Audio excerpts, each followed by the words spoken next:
Dear Papa Van, mapagpalang araw po sa iyo at sa mga nakikinig ngayon sa inyong programa. Ako po si Karim. Ipinangalan ako ng tatay ko sa paborito niyang professional at legendary basketball player. Pangarap kasi ng tatay ko na maging professional basketball player din ako, pero hindi ko naman kinahiligan ang sports kahit nung bata pa ako. Papa Van, hindi ko na lang po babanggitin kung taga-saan ako para na rin sa privacy ng pamilya ko. 54 years old na po ako ngayon. Pero yung ikukwento ko sa inyo ay nagsimula nung 30 years old pa lamang ako. Papa Van, may asawa na po ako.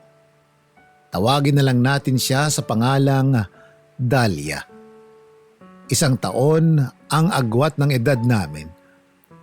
Nagpakasal kami pagka-graduate ng college at nagkaroon din naman agad ng magandang trabaho. Entry level na geodetic engineer ako noon. Malaki rin naman ang sinasahod ko at sumasapat naman yun para sa pamilya ko. Nung nabuntis si Dahlia, saka naman may nangyari sa pamilya namin. Umalis ang tatay ko at basta na lamang iniwan si nanay. Hindi ko alam kung anong dahilan ni tatay sa pag-alis niya. Kaya naman nung magbuntis na si Dahlia, ay hindi ko maiwasang kabahan. Natatakot kasi ako noon na baka matulad rin ako sa tatay ko. Naging isang malaking tanong sa isipan ko kung kakayanin ko bang panindigan ang pagiging isang mabuting ama o baka sukuan ko na lang din ang pagiging haligi ng tahanan tulad ng ginawa ng aking ama. Bukod sa pag-aalaga sa asawa kong nagdadalang tao na, ako rin ang nag-aalaga sa nanay ko na sobrang naapektuhan sa paghihiwalay nila ng tatay ko. Napilitan rin kaming lumipat sa bahay ng mga magulang ko para masamahan siya. Nag-iisang anak lang kasi ako kaya walang ibang dadamay kay nanay kundi ako. Madali pa lang naman para sa amin ang lumipat dahil hindi pa nakakapanganak si Dahlia. Yung sariling bahay naman namin ng misis ko ay binibisita ko na lang 2 beses sa isang buwan para hindi tuluyang mapabayaan. Maayos naman yung sitwasyon namin nung una. Pero sa katagalan na unti-unti na rin akong nabigatan sa responsibilidad ko sa nanay ko at sa asawa kong malapit ng manganak nung panahong yon. Nang ikwento ko yun sa kaibigan kong si Von, doon na nagsimula ang mas malaki pang problema, Papa Van.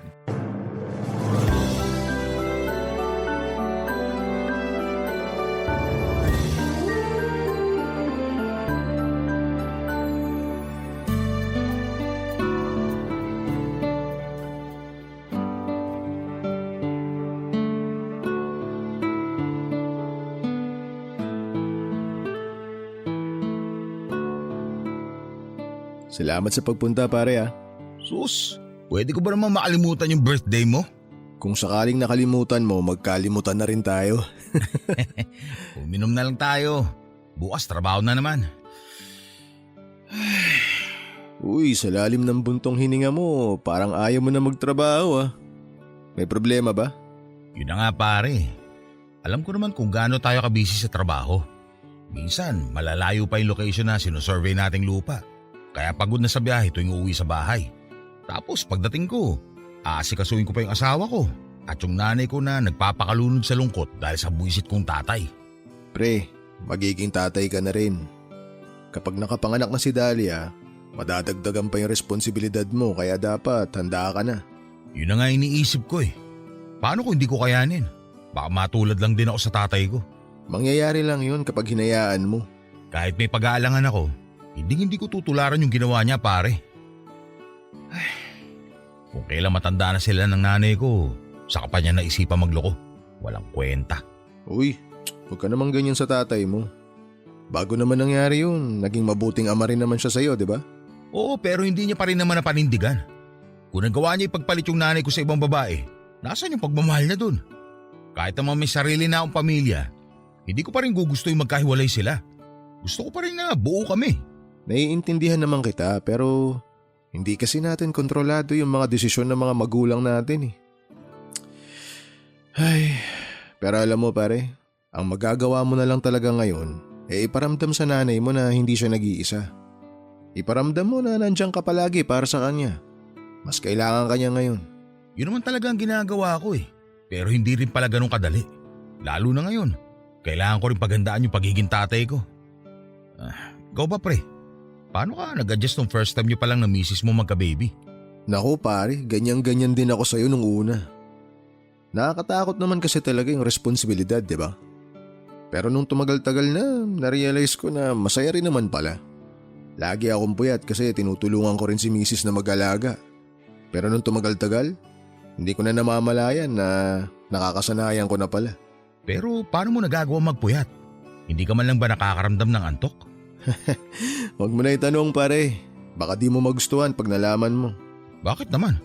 Pre, kape o energy drink lang talaga iniinom ko para di ako agad antukin. Hoy, hindi mo ako maloloko. Umiinom din naman ako ng mga yan pero inaantok pa rin ako. Baka kasi husga mo ako pag sinabi ko sa'yo yung totoo eh. Bakit? Sabihin mo na lang kasi. Para namang hindi tayo tropa eh. Yung totoo pre, hindi lang talaga energy drink o kape yung tumutulong sa akin. Huwag mo sabihin nagdadrugs ka. Oo, pero kontrolado naman.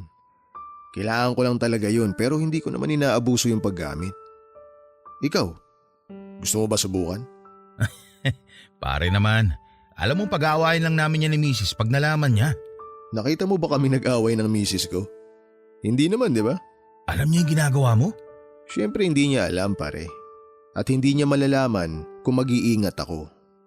Kung di ko nga sinabi sa'yo, di mo naman malalaman na gumagamit ako eh. Di ba? O ano pre? Kung interesado ka, sabihin mo lang sa akin. Natatakot ako pare. Baka mayari tayo dyan, mahirap na. Sabi ko nga sa'yo, hindi naman natin naabusuhin eh. Wala namang makakaalam nito. Nakakahiyaman pero gusto ko sanang subukan. Basta, hindi tayo sasabit ha. Nakadepende yun sa'yo pare. Kasi ako, matagal ko na itong ginagawa pero naging maingat naman ako. Kaya sana, ganun din yung gawin mo.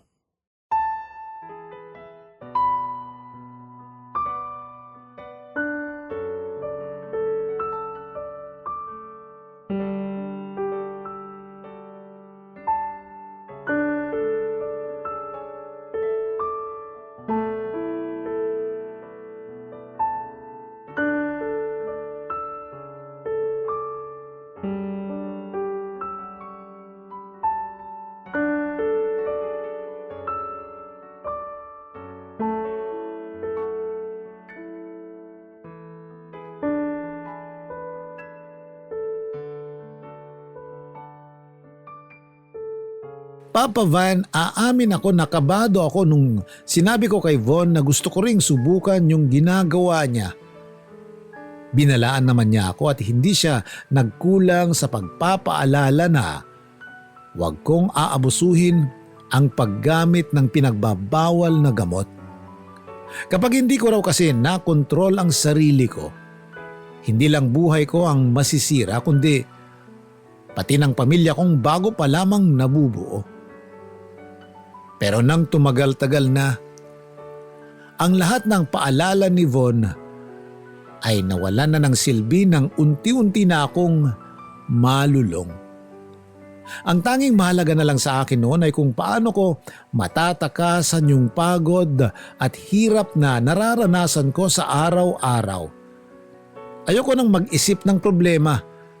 Pero sa kabilang banda, hindi pa rin naman ako nagkulang sa responsibilidad ko sa pamilya ko. Muli akong binalaan ni Von. Sinabi niya na kung makakasama lang yun sa akin ay itigil ko na ang paggamit. Pero parang naging bingi na ako sa mga sinasabi niya nung panahong yun. Yung isang beses ay nasundan pa ng nasundan hanggang sa tumanggi na si Von na pagbigyan ako. Hindi raw kasi kakayanin ng konsensya niya kung mapapahamak ako ng dahil sa impluensya ng pinagbabawal na gamot. Sa kabila ng pagtanggi ng kaibigan ko, hindi pa rin ako sumuko noon na pagbibigyan niya ulit ako. Araw-araw akong pumupunta sa bahay niya kahit na naroon ang misis niya. Nagalit sa akin si Von dahil sa pagiging agresibo ko. Hindi niya nagustuhan na ako pa mismo ang pumupunta sa bahay niya para makakuha ng supply na kailangan ko. Hindi naman sumusobra ang binibigay niya. Hindi rin ako nagtitira at nagtatabi noon sa bahay namin. Sa takot ko na makita yon ng asawa ko. Hanggang sa dumating muli yung pagkakataon na tumanggi na si Von Papavan.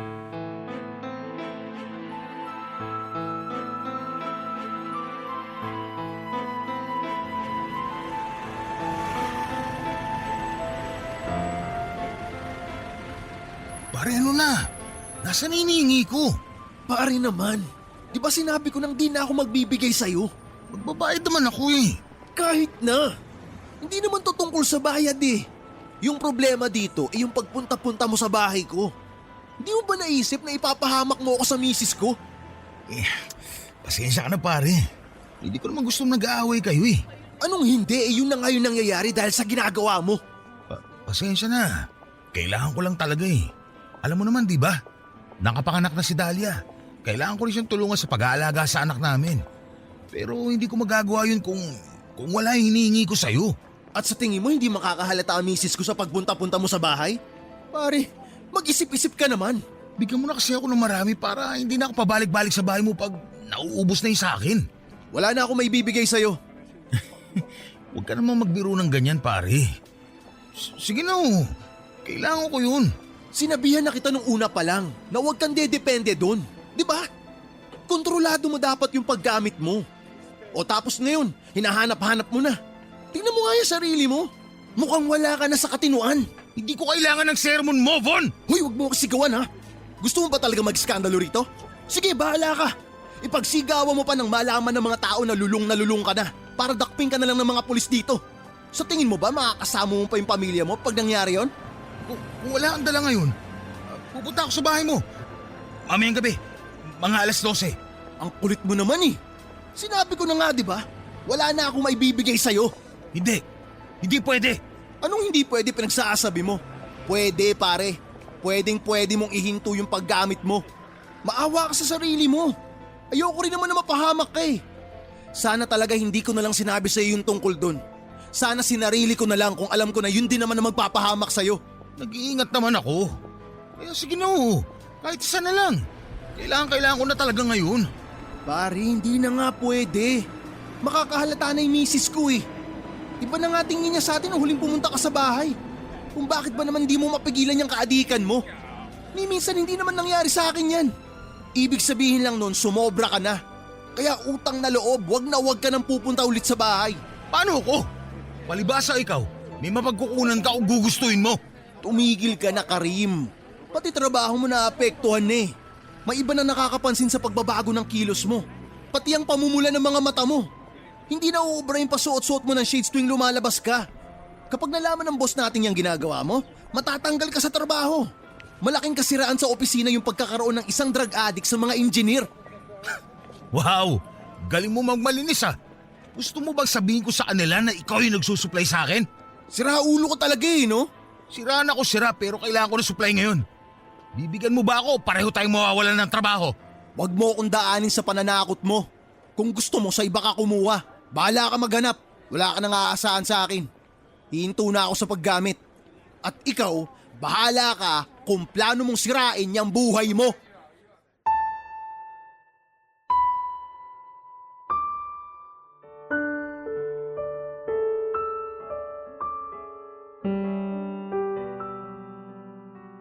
Papa Van, gaya na nga ng sinabi ni Von ay hindi na niya ako muli pang pinagbigyan.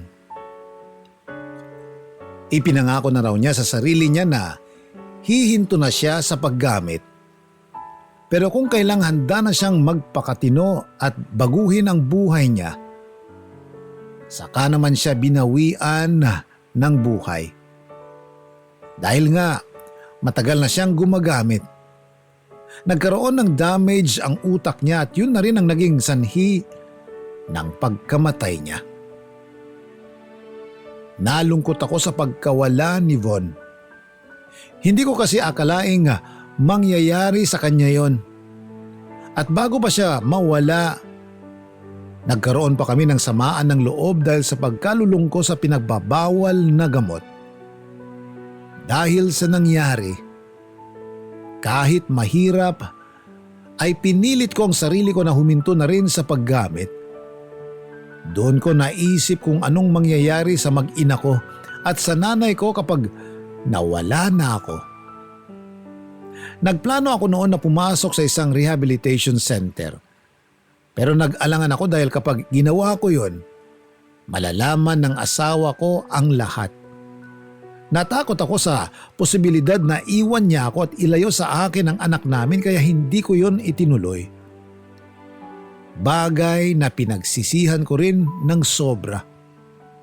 Makalipas lang kasi ang ilang buwan ay nagsimula na naman ako sa pagtikim-tikim hanggang sa muli na naman akong malulong sa droga, Papa Van.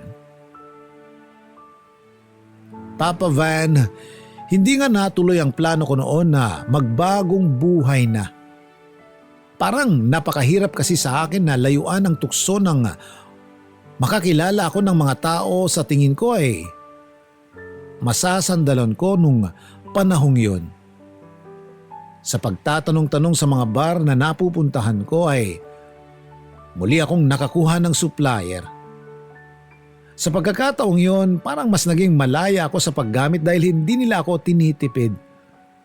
Basta tama ang halagang binayad ko, wala kaming naging problema. Gaya ng dati, naging maingat pa rin ako. Pero sa pagkakataong yun, mas naging sabik ako. Umabot na yun sa punto na nabawasan ko na rin ang savings namin ng asawa ko. May ilan na rin sa mga katrabaho ko ang diretsahang nagtatanong kung gumagamit ako. Sino ba naman kasi ang hindi magtataka kung umaga pa lang ay nakasuot na ako ng shades at hindi ko yun tinatanggal hanggang sa matapos kami ng pagsusurvey. Hindi na rin nila ako nakakausap dahil kadalasan mas pinipili ko na lang ang mapag-isa. Para bang wala akong kagana-ganang magtrabaho noon at makipag-usap sa iba. Hindi ko naman akalain na hindi lang pala yung mga katrabaho ko ang nakapansin ng pagbabago sa akin.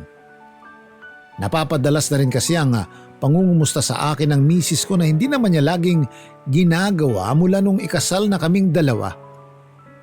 Hanggang sa dumating na nga yung araw na kinatatakutan ko, Papa Van.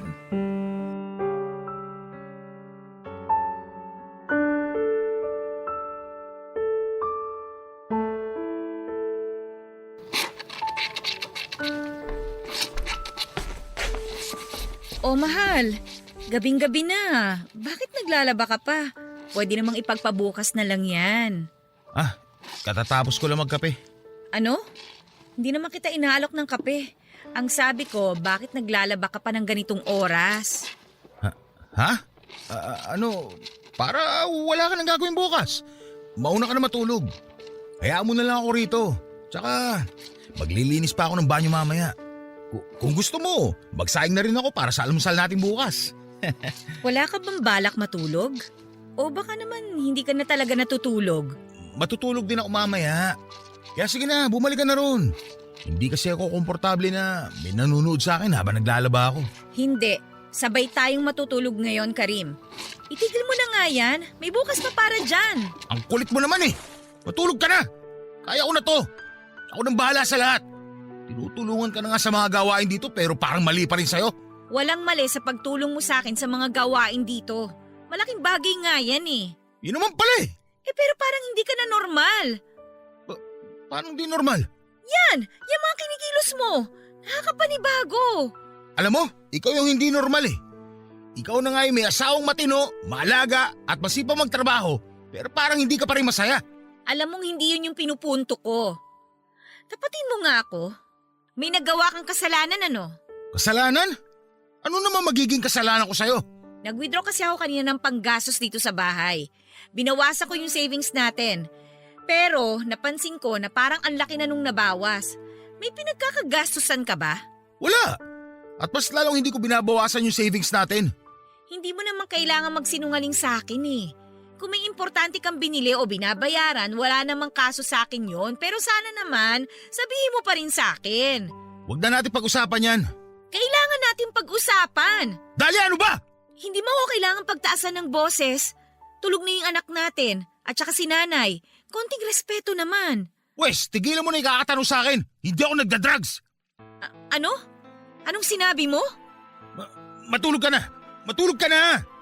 Sabi ko kasi sa'yo matulog ka na. Hindi ka na ikinig. Hindi. Sa'yo na mismo nang galing eh. Hindi naman kita tinatanong kung nagda-drugs ka. At hindi mo yung masasabi kung hindi ka gumagamit. Karim naman! Sabihin mo na sa akin yung totoo. Nakikita mo ba yung itsura mo? Kahit itanggi mo yung sa akin ngayon, mahirap ng paniwalaan. Mahal, magpapaliwanag ako. Alam mo, matagal na akong nagdududa sa'yo eh. Pero ginagampanan mo naman yung pagiging padre de pamilya mo, kaya pinipilit kong burahin yun sa isipan ko. Kasi akala ko, kailangan mo lang talaga yun. Pero nung nakita ko kung gaano nakalaki yung nabawas sa savings natin, dun ko na naisip na hindi na to tama. Kailan ka titigil, ha? Kapag walang-wala na tayo? Mahal naman. Huwag mo ako matawag-tawag na mahal. Kasi kung mahal mo ko at yung anak natin, hindi mo kami ilalagay sa alanganin dahil dyan sa kaadikan mo. Please, mahal. Umalis ka na rito. Kung hindi ka aalis, iiwan ka namin ng anak mo at sisiguraduhin ko na hindi mo na kami makikita kahit kailan.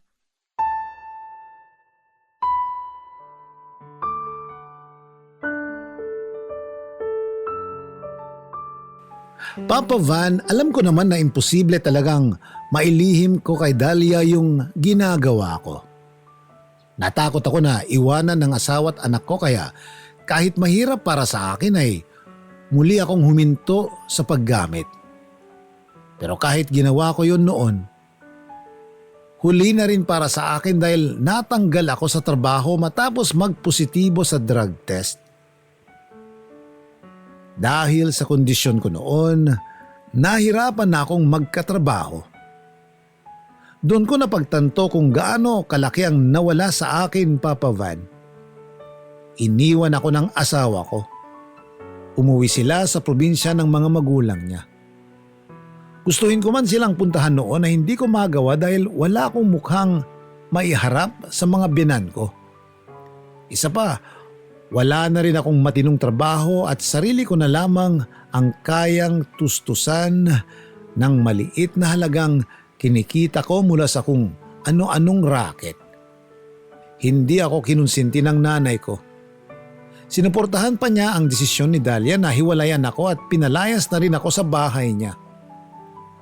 Mabuti na lang, may sarili na kaming bahay ng misis ko na naipundar bago kami lumipat sa bahay ng nanay ko.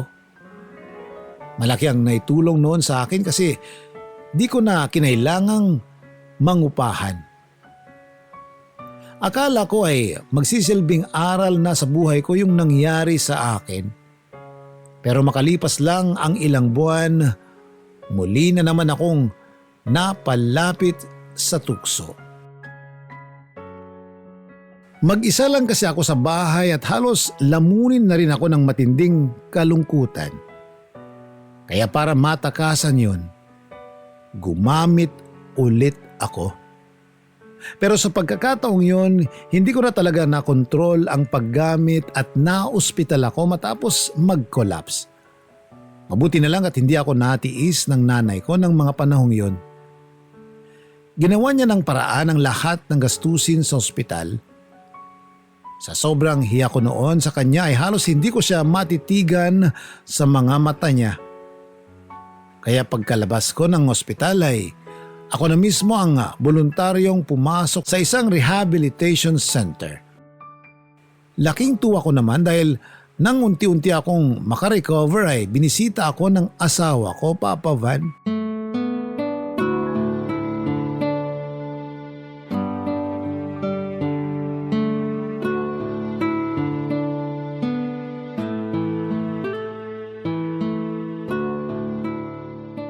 Mahal, kumusta ka? Yung anak natin, nasan siya? Iniwan ko muna sa nanay mo. Tsaka ayos lang naman ako. Ikaw ba, kumusta ka dito? Eto, nakakapag-adjust na. Sana nga tuloy-tuloy na to para makalabas na ako rito. Miss na miss ko na kayo ni Carl. Excited na nga siya sa pag-uwi mo eh. Nag-aabang pa ng pasalubong. Huwag ka mag-alala. Darating ka rin doon. Basta ituloy mo lang yung magagandang ginagawa mo dito. Sabi nga nung counselor ninyo, bumubuti ka na raw eh. Baka nga hindi ka na raw abutin dito ng isa pang buwan. Ako pa ba? Saka pinagbubutihan ko talaga dito para magkaroon na ulit ng pogi sa bahay. Ikaw talaga, nagawa mo pa magbiro. Mas okay nga yun eh. Kesa naman magpakalunod ulit ako sa matinding lungkot. Hindi naman kailangan mangyari yun eh. Basta magpagaling ka lang at paglabas mo, naghihintay lang kami ni Carl. Si nanay nga pala, kumusta siya? May nakukwento ba siya tungkol sa akin? Yung totoo, nung nasa ospital ka, nagkakausap na talaga kami ni nanay. Tinatawagan niya ako, tapos nasabi niya lahat sa akin. Ginawa niya yun? Oo, humingi rin siya ng tulong para sa mga gastusin sa ospital. Huwag ka sana magagalit ha, pero binigay ko na sa kanya yung natitira sa savings natin. Bakit naman ako magagalit? Mas dapat ako mahiya. Kasi para sa inyo na dapat ni Carl yun pero ginamit niyo pa para sa akin. Hayaan mo na. Asawa pa rin kita at ama ka pa rin ng anak natin. Kaya hindi ako nagsisisi na sa'yo ginamit yung pera. Pero sana hindi na maulit yun sa paglabas mo ha. Sana lumayo ka na talaga sa masamang bisyo mo. Sa susunod kasi na may mangyari ulit, baka hindi ko na kayanin. Kaya nga ako nandito ngayon. Gusto ko na magbagong buhay. Kung kinakailangan na lumipat tayo sa probinsya paglabas ko, gagawin ko yun para makalayo na ako sa tukso. Hindi ka naman talaga matutukso kung nag-focus ka lang sa amin. Hindi naman kasi porke nasa probinsya ka, mapapalayo ka na sa mga tuksong sinasabi mo eh. Kahit saan, meron yun. Ayoko na sanang sabihin to pero nangyari yan sa'yo kasi ginusto mo rin. Pasensya ka na talaga, mahal. Nahirapan lang talaga ako. Nagsabay-sabay kasi yung mga problema natin nun. Alam mo naman di ba? Naghiwalay na yung mga magulang ko. Kinakailangan ko rin alagaan si nanay. Alam ko lahat yun. Kasama mo ko, di ba? Pero yun na nga yung masakit eh. Kasama mo ko pero hindi ka nagsasabi sa akin. Sana sa akin ka nalang humugot ng lakas na kailangan mo para natulungan kita. Hindi yun naging dependent ka pa sa masamang bisyo na yun. Sinira lang nun yung buhay mo eh. Tsaka kami, muntik pa kaming mawala sa'yo. Kaya nga gusto ko nang makauwi. Gusto ko nang makabawi sa inyo. Sa lahat ng nagawa ko. Nanggaling ako sa bahay natin bago ako dumiretso dito. Naubos na pala lahat ng mga gamit na pinundar natin. At yung bahay, ang gulo-gulo, ang baho. Hindi magiging komportable doon yung anak natin kaya kay nanay na muna kami nakituloy. Pasensya ka na talaga. Ayos na yon. Pinaalam ko lang din naman sa'yo yung nangyari. Alam mo, wala na sana akong balak na puntahan ka eh. Pero naisip ko si Carl. Ayokong lumaki siya ng walang ama kaya yung panibagong chance na ibibigay ko sa'yo, sana hindi mauwi sa wala ha. Pangako yan. Paglabas ko, magpapakatino na ako. Oo nga pala, habang nandito ka pa, maghahanap muna ako ng trabaho. Nakausap ko na si nanay at pumayag naman siya na siya muna magbabantay kay Carl. Naiintindihan ko naman. Pasensya ka na. Wala pa akong magawa sa ngayon. Yang-hiya na ako sa'yo. Ano ka ba? Kaya ko to. Kaya natin to. Magiging maayos din ang lahat.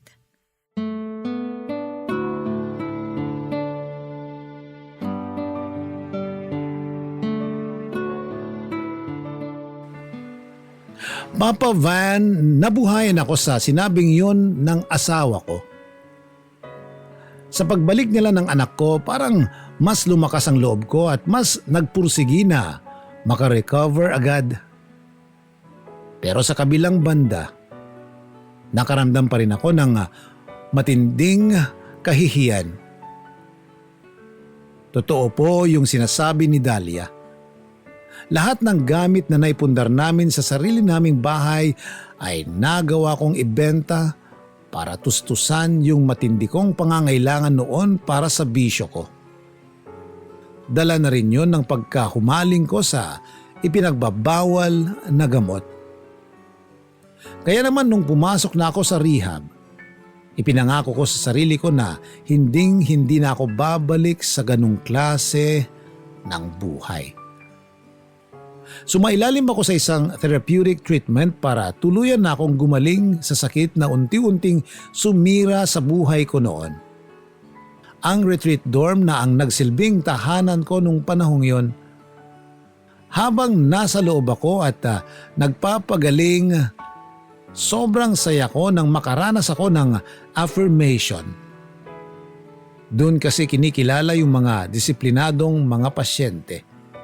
At proud akong sabihin na naging isa ako sa mga yon. Natutunan ko ang pagiging responsable sa loob dahil na rin sa iba't ibang tasks namin doon. Nagkaroon ako ng sense of responsibility. Unti-unti ko na rin naibalik yung respeto ko sa sarili na minsang nawala dahil sa masamang bisyo. Pero pagkatapos ng ilang taon, hindi ko akalain na may darating na namang malaking pagsubok sa amin, Papa Van. Laking pasasalamat ko rin noon na bukod sa pagbebenta ng mga gamit namin ay wala naman akong malalang nagawa sa mga tao sa paligid ko. Hindi ako nasangkot sa anumang gulo at hindi rin ako nanakit ng kahit sino. Ang tanging naging problema lang noon ay yung addiction ko na hindi ko na nakontrol. Hindi naging madali para sa akin yung plano ko na maghahanap agad ng trabaho pagkalabas ng rehab. Pero hindi naman ako pinabayaan ng misis ko. Kaya habang wala pa akong trabaho, pinahiraman niya ako ng puhunan para magnegosyo. Nagkaroon kami ng sarili naming computer shop at tumagal yun hanggang sa mag-high school na ang anak naming si Carl. Pero bago mag-high school, ang panganay namin ay nadagdagan pa kami ng 2 anak. Laking pasasalamat ko sa Diyos nang muli akong magkaroon ng trabaho. Malayo yun sa naging trabaho ko noon at may kaliitan din ang sweldo pero hindi naman kami kinakapos. Malaki rin naman kasi ang kinikita ng computer shop. Dahil doon ay pinahinto ko na sa pagtatrabaho si Dahlia para matutukan ang mga anak namin. Mas naging masipag ako sa trabaho. Naghanap na rin ako ng mga side hustle para sa dagdag na kita. Naging inspirasyon ko ang lumalaki ko ng pamilya. Pati na rin yung nanay ko na nakamove on na rin sa pang-iiwan sa kanya ng tatay ko. Ibinuhos na lang niya yung oras niya sa mga anak namin ni Dahlia. Pero sa kabila ng magagandang nangyari sa amin ay dumating pa rin ang isang problema. Hindi ko kasi akalain na mauulit pa yung pinagdaanan ko noon. Pero sa pagkakataong yun, hindi na ako ang biktima, Papa Van.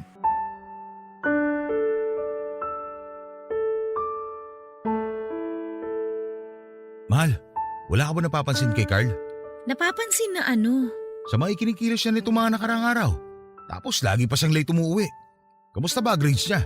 Puwapasa ba? Ano ba namang klaseng tanong yan, mahal? Pinagdududahan mo ba yung kakayahan ng anak natin sa school? Masipag mag-aral si Carl, kaya wala tayong dapat na ipag-alala. May tiwala ako sa kanya. Nakita mo ba yung grades niya? Pumapasok pa ba siya o baka naman hindi na? Sandali nga, bakit ganyan ka kung magsalita? Sa tono mo parang sinasabi mo nang nagpapabaya ako sa mga anak natin ah. Ikaw yung madalas nilang nakakasama. Buong araw nasa trabaho ako. Alam mo naman yun, hindi ba? Oo, alam ko yun. Pero hindi naman ako nagpapabaya sa mga bata gaya ng iniisip mo. Talaga? Alam mo ba kung bakit ganito na lang yung reaksyon ko? Hindi. Ay kung hindi mo sasabihin sa akin, hindi talaga kita maiintindihan. Yung nangyari sa akin noon. Nakikita ko kay Carl ngayon. Ano? Totoo yung sinasabi ko. Yung madalas sa pag-uwi ni Carl ng 10 oras ng gabi, yung pagkabalisa niya, lahat yun. Naranasan ko rin nung gumagamit pa ako, Dahlia. Sigurado ka ba? Anong gagawin natin? Kakausapin ko siya. Ako nang bahala kay Carl. Kasalanan ko naman yun eh. Kung hindi ko yung ginawa noon, hindi niya maiisipang gumamit ngayon. Hindi mo naman kailangang isisi sa sarili mo yung nangyari sa kanya. Kundi sa akin, kanino? Sa akin, may pagkukulang din ako dito. Aminin ko, nakakainis isipin na sa lahat ng ginagawa ko, nagkulang pa rin ako sa pagiging ina sa mga anak natin. Pero hindi naman yung mangyayari kung mas natutukan ko lang si Carl eh. Sorry ha, hindi ko alam eh. Mas mabuti pa, wag na lang tayo magsisihan. Alam naman natin kung ano kailangan natin gawin. Hindi masusolusyonan yung problema natin kung magtatalo lang tayo. Anong plano mo? Ipapasok ko siya sa rehab pagkatapos namin mag-usap. May tutulong ba ako? Mahal, nagawa mo na yung parte mo. Ako na to. Ako nang bahala kay Carl. Pinagdaanan ko na yung pinagdaraanan niya ngayon. Kaya alam ko kung paano siya pipigilan. Kung kinakailangan ko siya patigilin sa pag-aaral, gagawin ko. Pero sayang naman kung… Mahal, please. Ipagkatiwala mo na to sa akin. ano pang habang magagawa ko? Sa tingin mo ba hindi ko kaya? Hindi naman sa ganun. Baka lang kasi matenga ng matagal sa pag-aaral si Carl. Konting panahon na lang sana gagraduate na siya. Sa tingin mo ba makakapasa siya? Hindi siya pumapasok sa eskwela, mahal. Bago ko pa to sabihin sa'yo, nakausap ko na yung advisor niya. Kaya nga kinumusta ko sa yung grades niya kasi akala ko may alam ka na. Hinalungkat ko rin yung mga gamit niya kagabi at pinakita kong walang laman na sachet sa bulsa ng pantalon niya. Kaya sana, hayaan mo naman ako na makabawi sa lahat ng nagawa ko. Kahit dito man lang. Ano ka ba? Matagal ka nang nakabawi, di ba? Pero gusto ko itama yung pagkakamali ng anak natin. Kapag nagawa ko yun, dun ko palang masasabi na nakabawi na nga talaga ako.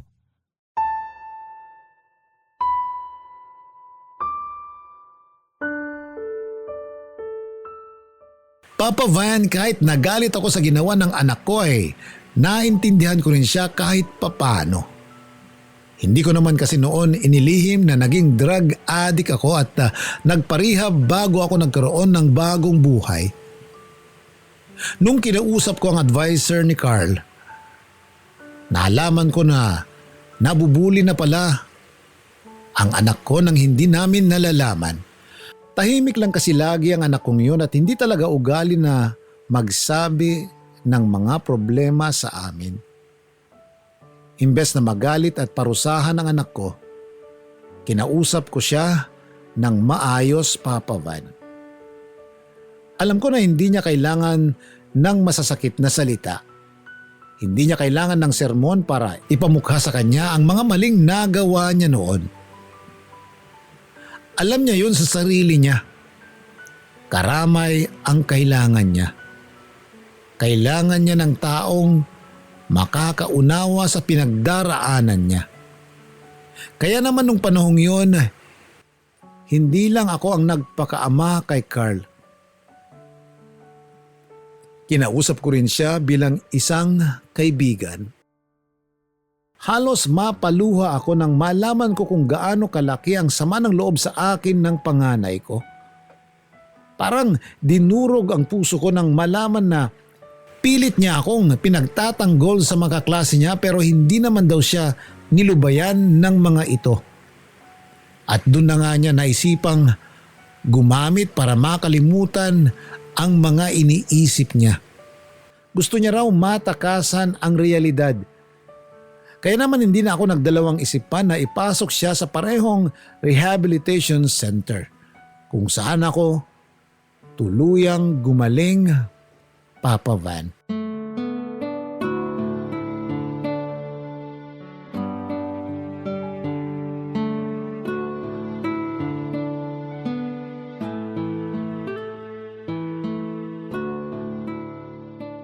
Galing ka raw sa rehab kanina, sabi ni nanay. Kumusta si Carl? Ayos naman siya.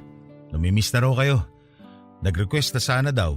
Pagbalik ko dun kasama ka na. Ikaw naman kasi, hindi ka nagsabi na pupunta ka pala doon. E di sana nakita ko rin siya. Hayaan mo. Sa susunod, isasama na kita. Gusto nga rin sana makita ni Carl yung mga kapatid niya pero sabi niya, saka na lang daw pag matino na talaga siya. Kawawa naman yung anak natin. Sana ayos lang talaga siya dun sa loob. Mahal, dun din ako galing noon. Kaya alam ko na nasa maayos na kalagayan na siya. Alam mo, pagbalik niya rito, marunong na siya maglaba at maghugas ng plato. Talaga? Ibig sabihin ginawa mo rin yun noon? Aba, syempre. Kung alam mo lang kung gaano kami kadisiplinado ron, magiging proud ka talaga sa anak natin. Proud naman ako sa kanya eh. Tsaka sa'yo rin. Salamat, mahal.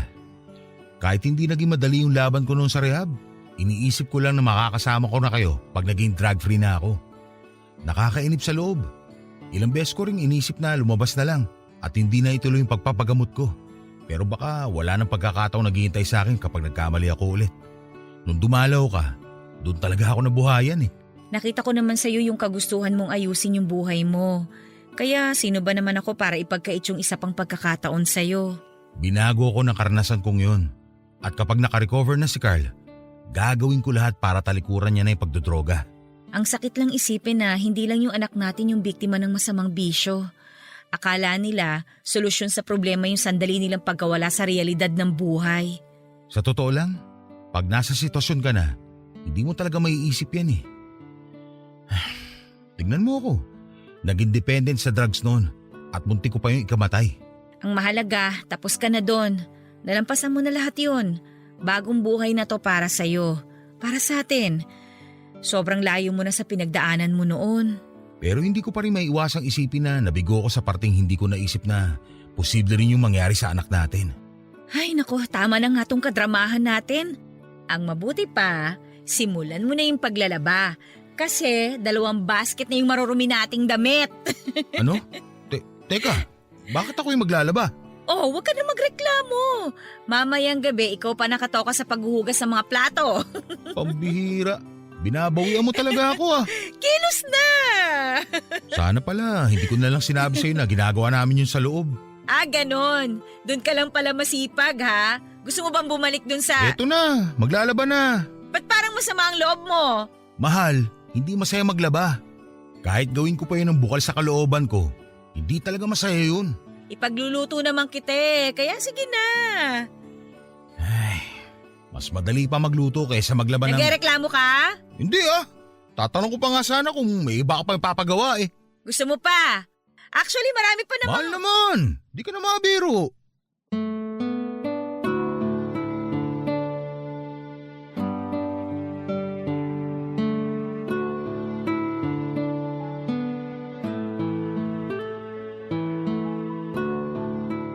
Papa Van, sa tulong ng asawa ko ay mas naging magaan na yung sitwasyon namin.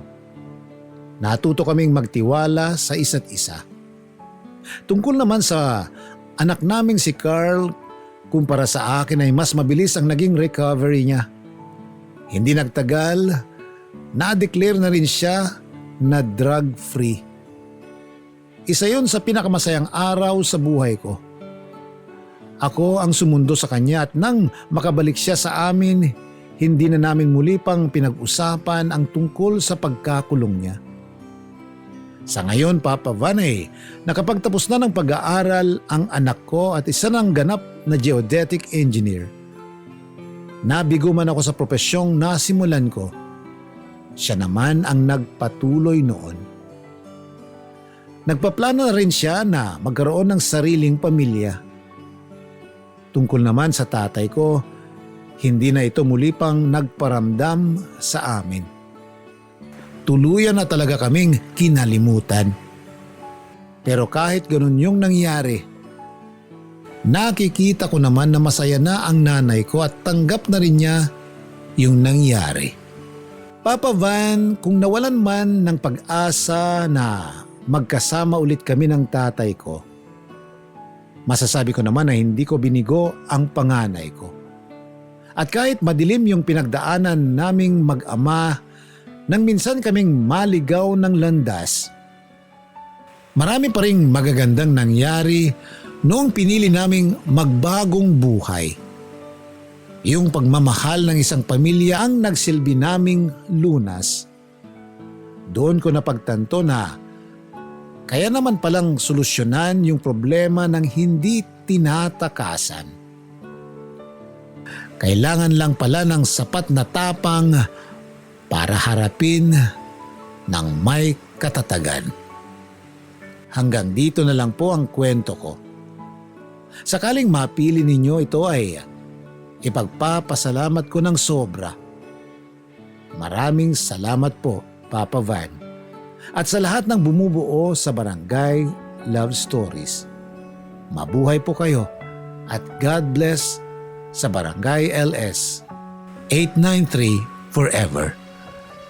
Ang inyong forever kapuso at kabarangay, Karim. Minsan